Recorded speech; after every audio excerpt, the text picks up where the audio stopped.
Alright, YouTube family. It's Exploring on Two Wheels here. Not sure if you can hear me.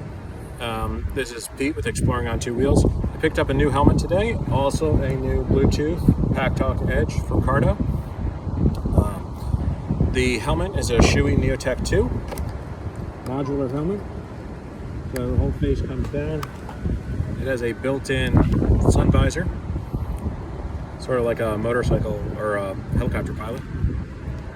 So, picked up the PakTalk Edge. The helmet itself is specially designed for a proprietary Senna unit that fits in some carve-outs that were built into the helmet itself.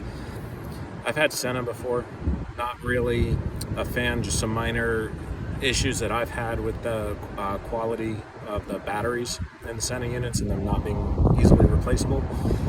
Everybody I follow on YouTube and Instagram recommends the PakTalk Edge. PakTalk Edge is the newest full-feature Bluetooth communicator from Cardo. So that's what I got. I picked it up brand new today, along with the helmet. I also got a tinted mirror finish visor.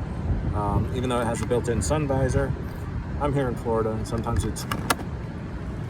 you need that extra help from the visor. I've attached my Drift Ghost XL camera to the helmet already, and so far I've been riding for about 15 minutes. I really like the helmet, and it's been a night and day difference between the old Senna unit and the brand new PakTalk Edge from Cardo.